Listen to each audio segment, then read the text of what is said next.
Okay, what is up guys? Today we're filming a commentary video. Today I'm going to be talking about Love Island, which this is the first time I've really actually talked about Love Island, but basically we're talking about if it's promoting hookup culture. We're talking about Gen Z dating culture in this too. So if you're new, subscribe, like this video, comment, check out my other videos if you haven't already. Check out my socials, everything's linked down below. Follow me on them so you can keep up with me if I am not posting on here. Check on my, I cannot talk right now. I feel like I talk so much on TikTok and then I'm like, oh my god, I feel like super duper burnt out from talking, which feels like it's shouldn't be an issue because I like talking, but I feel like I talk gibberish sometimes. Like I talk in Sims sometimes, and I'm catching it right now in real time. So yeah, basically check out my podcast, Pre Up and Mine on Spotify and on YouTube. Follow me on there. And yeah, turning post notifications. Kind of thought about this idea the other day because Love Island kind of shows literally almost like play by play on what Gen Z dating culture is like today, and it's kind of interesting to watch it. And I haven't watched the whole season, I'm not gonna lie and be like, yeah, I watched the whole season. I actually watched probably up until like the 3rd or 4th episode, and then I got really overwhelmed. So yeah, but basically this season I feel like it's had a lot of backlash due to like a lot of different reasons. There's so many things, honestly. It's kind of hard to like decipher what really is triggering people. I don't know if it's the new fans that are just making it very unbearable, and I did talk about it on my TikTok, I think yesterday. Yeah, I think yesterday, because I freaking post so much on TikTok, so I can't even tell like what day, because I post like every single day. But basically there's been a lot of like racist comments on there from the cast members, because they were digging up some old stuff from Sierra, and they also found something from I think Austin, because they heard that I found out that Austin was a Republican, which isn't really an issue honestly, but they were like, oh, I could tell that he's a Republican because when Amaya brought up that her family is from the Dominican Republic, he like kind of seemed really turned off by her and seemed really disgusted by her. Also some comments about just like some colorist comments about the only 2 dark-skinned black women on the show. There was also some a lot of like negative feedback about the challenges because they felt like it was too much, and I will be going into that because I did make some notes on it, because even I've tried watching it and it just seemed like it was just a lot, and there's just a lot more complaints than people actually liking this season. And yeah, even the cast members, it just was really hard to like get to know them. I just wasn't really like getting a connection from them like last season. Like there were so many like really good outgoing people on there, and it was really like I looked forward to watching it in real time.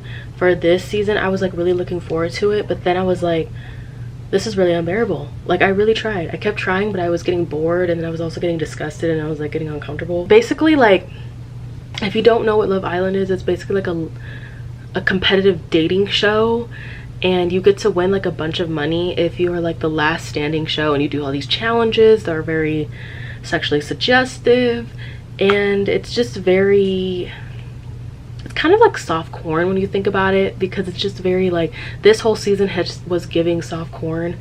My bitch pose is nasty. Don't ever play with the cat. That elbow. Because everyone just seems super freaked out.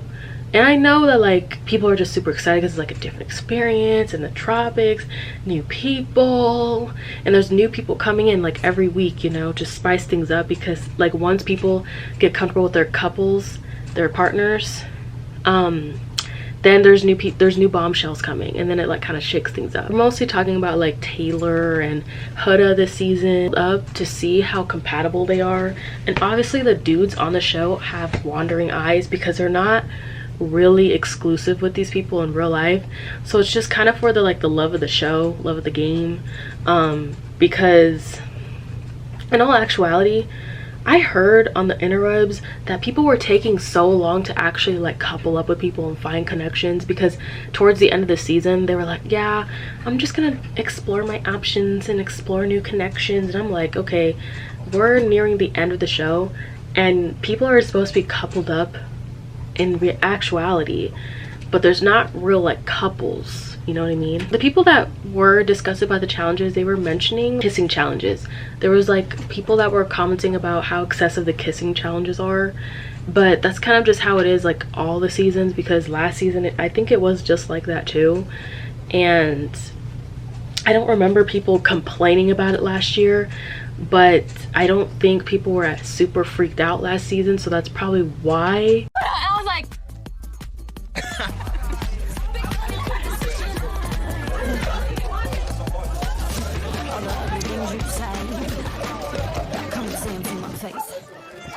because it's just like you could tell that they're just kind of not here for the right reasons, and you could just see that they're just here for a hookup. And everyone on top of that, everyone was kind of like fucking on each other like every single day. And there was a lot of talk on TikTok about how really bad issue with people sleeping with each other when there's people around, even though there's like a whole room for that, but a lot of people were like hunching while there was just people sleeping near them. And it's just a really uncomfortable experience, like when you're trying to sleep and then you hear people like moaning and kissing. Like that would really piss me off and overstimulate me, because I like it like super duper quiet.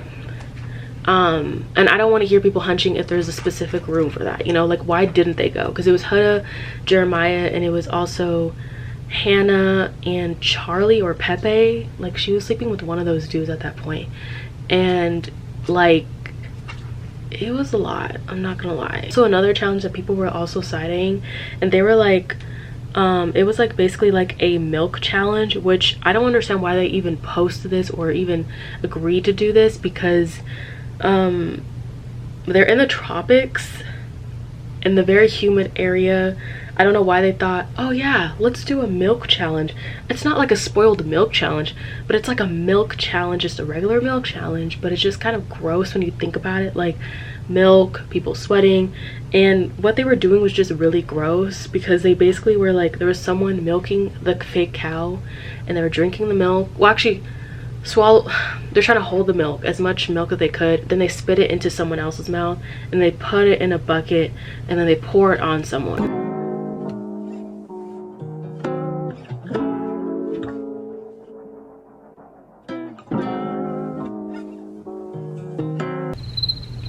And it doesn't look like they shower after, like immediately after these challenges, because whenever you do look at them when they're talking and doing those little side chats, they still have the gunk on them.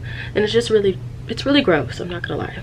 So it got even really bad to the point where there was even like a what's it called, a petition, and I don't remember how many signatures it got, but people were so disgusted by that milk challenge and the challenges in general that they were like, yeah, can you just stop doing that?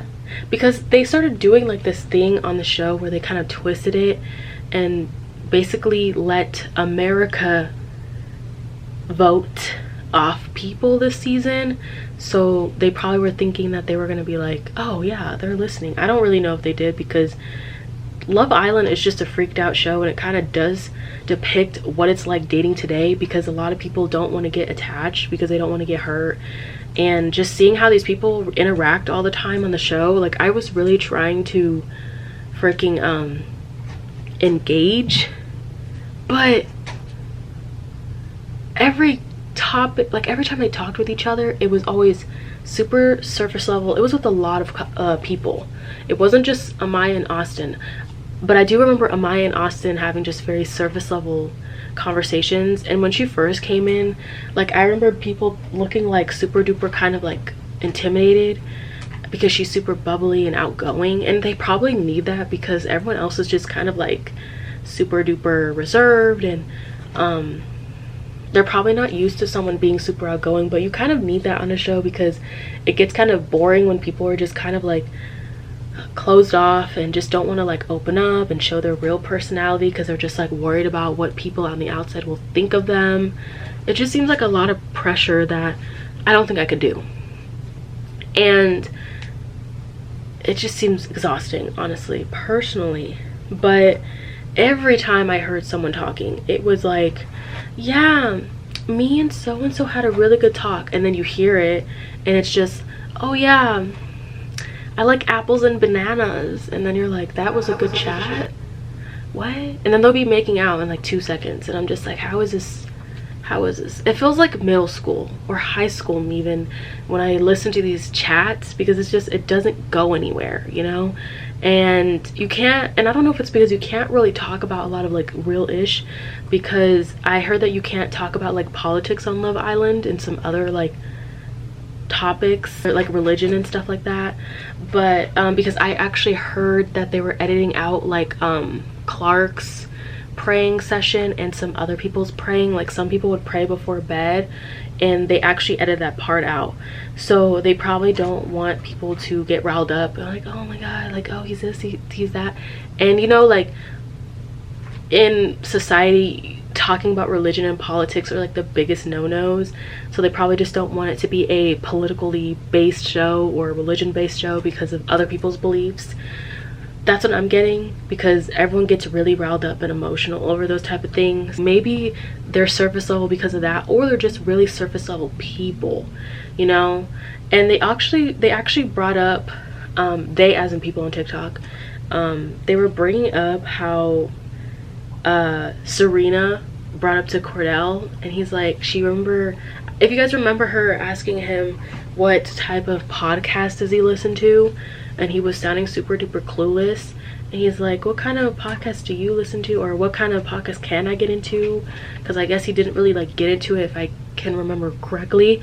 And I think that was like a way of her trying to get a real deep dive on him, because I feel like when you ask those type of questions, you get to really see like who they are, because listening to people's podcasts, like you get to hear like their thought process and their beliefs and all that stuff. And sometimes I mean, people listen to those type of stuff because they possibly might be into that.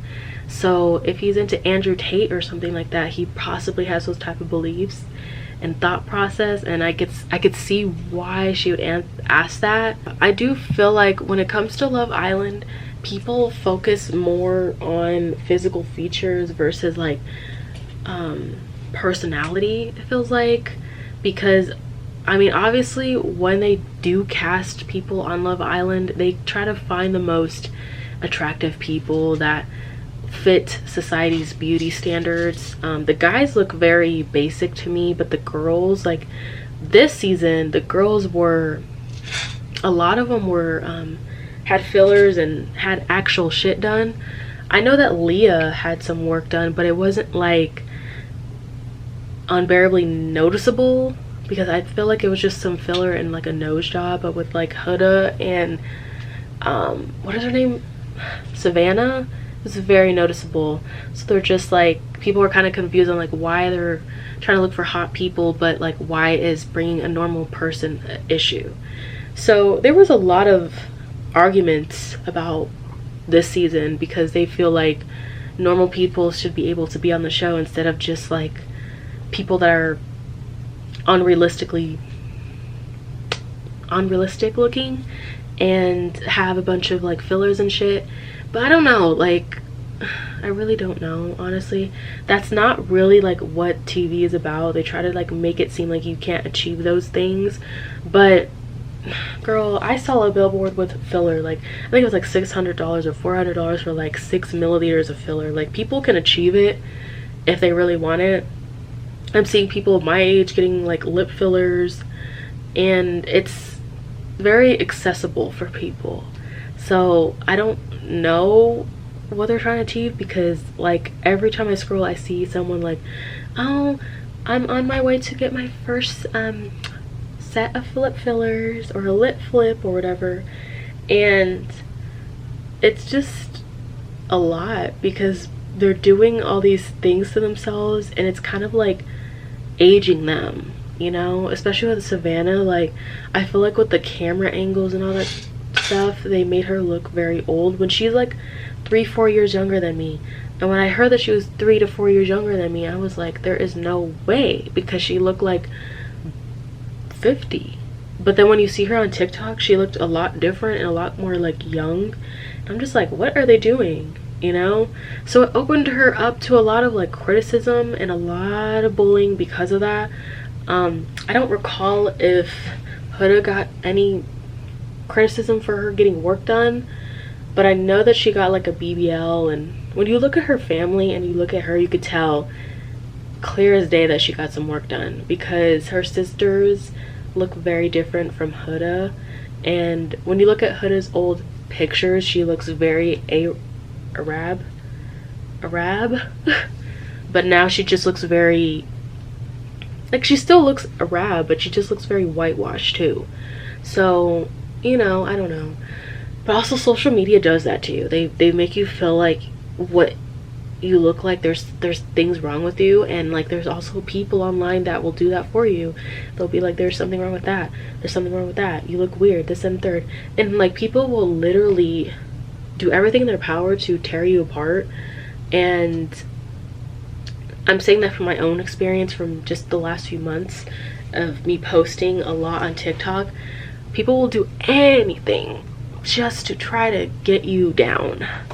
And I don't know if that happened to Savannah, but they said that she's from like Utah and she started getting filler at 16. And I'm like, that wasn't that long ago if we really think about it. That's kind of crazy. And then you also have to worry about like migrating filler, because it could just, you could start right here, but then it can migrate from like right here or right here. And this like article that was basically saying a more, it wasn't really like a deep dive, but it basically touched on some things about Gen Z dating today. Basically, it said something that stuck out to me in that article was our generation's love lives were derailed by a pandemic, and now many of us are refraining from commitment by choice. One made somewhat by fear, but mostly to prioritize self-care and existing interpersonal relationships. We're behind, we're kind of awkward, and a lot of us appreciate the profound value of platonic relationships and don't even attempt to prioritize monogamous relationships anymore. She also was talking about dating app fatigue, and also how people in their 20s don't have a lot of dating experience. And you know for a fact that these people, like, when the cast goes on Love Island and they do that body count challenge, they don't really have real relationships. They just sleep around a lot. And I don't remember who had, like, last season, who had like 100 or something, but like there was someone that had like a really high body count, and everyone was like clowning the fuck out of him because it was a dude. I think it was a dude, and he was like 21 or something. And they're like 100 and something bodies at 20 is crazy. Like, no one knows how to commit anymore. And I have talked about it several times on my page about how people have a really hard time committing now. And it's sad because like you know that some people are just wanting a relationship, but they can't because of how the dating scene is. Like, you've seen the videos of people posting their stories of how bad it's been. Like, even myself, the last time I went on a date was in May, and it was horrible. Like, I talked about it on my TikTok, of course. Like, I keep talking about it. You might as well follow me. But like, there was nothing that was good about it, okay? Because everything gave that he was incompetent. And I hate incompetent people. And I think it's because I grew up with an incompetent parent and incompetent family members. So I was like, this is really annoying. I don't like that you're my age and you can't do anything to yourself. Like, for yourself, like you're expecting, like, he couldn't cook at all. He said that he burned ramen noodles once. And I'm over here thinking he's joking, but he's like, yeah, no, for real, I'm dead ass. And I'm just like, like, he was looking at me like if I was to be his girlfriend, that he's gonna be expecting me to cook for him, and I just can't do that for you. Like, you're gonna expect me to do everything, and I feel like it's gonna be one of those relationships where I have to hold your hand, and I just don't have the patience, don't have the time for that. And on top of that, like, we almost got in a car accident when I was with him because he was so busy looking on his phone and not looking at the road. It was so annoying. And it was just at Dave & Buster's, and like, he didn't seem to understand like anything about how it worked, and like, he seemed very indecisive about like everything, and it was just really pissing me off because I'm just like, okay, so I'm noticing a pattern here. My mom was like, maybe he was nervous, and I was like, I don't know, because it just like, it really shouldn't be that bad, because after a while I was kind of like irritated. Initially we were supposed to go bowling, and then we went to a bowling place, right? And then we go into there and he's like, yeah, I want to buy a lane, and he's asking the price, and he's like, and she was like, oh, it's $100 or $90 an hour, and he just storms out. And since it was loud, there's music bumping, there's people talking, I'm like, what is happening? Because I came here prepared for a bowling because that's what you planned out. He planned that out, and he's like, they're asking for $90 an hour. I was about to cuss her the fuck out. No, I'm not paying that. And I'm just like, oh my god. That's when I started like getting the ick from him, because he was really about to like go off on this poor woman for doing her job because you couldn't afford bowling. He's like, where I came from, it wasn't even expensive. Well, things have changed. Things have changed. I don't know if you read what's going on economically, but things have changed. Things have gone up in price. Groceries, living expenses, everything has gone up in price in the last few years. I don't really know why. Like, it's shocking. Like, it kind of gets annoying. People are like, oh my god, it used to be like, we can't do anything about it. The president can't do anything about it. Like, you can't do anything about it, and you just kind of unfortunately just have to deal with it and just learn how to manage it. That's the sad part, because some people don't even get that type of help. But he was just really pissed off over how much the bowling thing was, and I just was like so stunned. I was taking all this time to get ready, look nice, and for him to be like, yeah, I don't want to do this, I don't want to go to bowling anymore, do you want to go somewhere else? And then looking at me to figure it out. That was crazy. In the middle of the parking lot, I was like, this could not be happening. This cannot be happening. This cannot be happening. And I just, there was nothing that I could really like pinpoint that I could like about him. I was trying to give him the benefit of the doubt, but it didn't go anywhere, and I just came home just really frustrated. And I always come back frustrated. Every time I come back from hanging out with someone new, I just come back frustrated because I'm just like, why did I waste my time? Literally, this doesn't go anywhere, because obviously I want a relationship, but it's just like, people like to play in each other's faces and lead people on. I'm not that type of person where I don't do that. I don't string people along. I tell them ups front what I want, so I don't like be like, oh yeah, I don't know. Like, no, I say up front what I want. I ask them what they want, and if it's not aligning to me, then I don't talk to them anymore, because it just doesn't make sense. Why are we gonna be hanging out? If you want to hook up with everyone, I don't want to do that, then why are we talking? You know what I mean? He said he wanted a relationship. I try to get to know him. I notice that he's incompetent. Because no, I can't do that. I can't do that. I can't do that. I can't. So yeah, it really sucks out there. I really keep hoping and praying that something changes, but I think really what made it worse was the dating apps. The dating apps, like, I'm overstimulated every time I'm on a dating app. I don't even go on dating apps anymore. Yes, I still have a profile, but I don't use them because I get overstimulated the second I'm on there, because there's so many people on there and there's too many options. And that's probably what the problem was, is that there's too many options. And then you're like, well, this person can give me this person can give me that. Oh, this one seems cool. Oh, I'm gonna drop this one. That's too much. That's overstimulating. And I just can't do that. Like, I'll do like 1 to 2, you know what I mean? But like, I can't do the 4 or 5 people. Like, that's way too much for me. And I think I would just get really overwhelmed.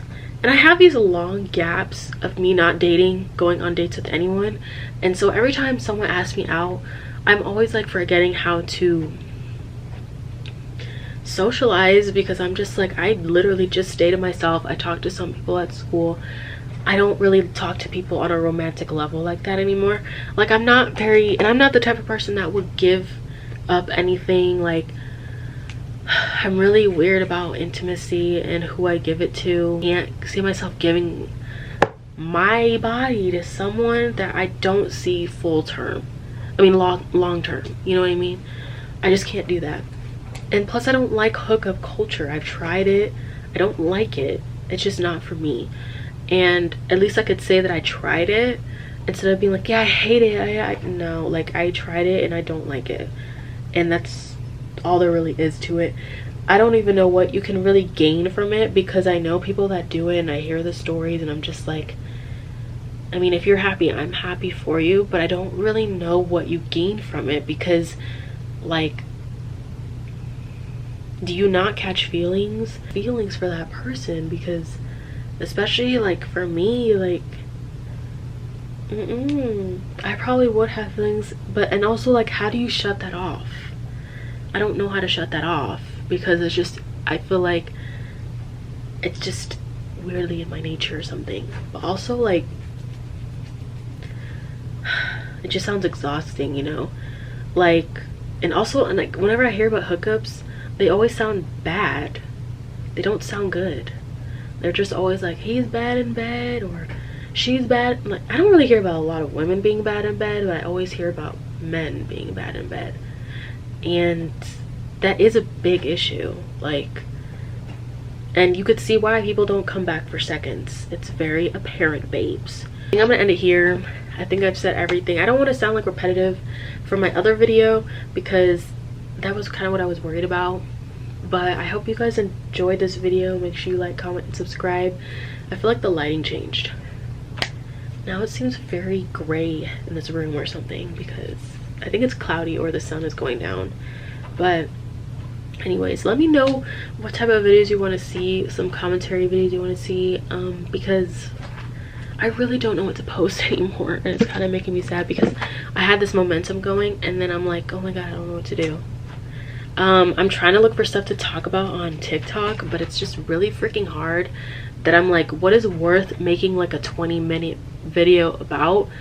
Because there's some things that I'm just like, are like, how I see it in my head is like, there's some things that are worth being like a 3-minute video, and then there's some videos that are worth being a 20-minute video, because there's like a lot of things to uncover, you know? And I don't know how to explain it, but this is kind of how my mind works. Like, I can tell what's worth being long form content and what's worth being short form.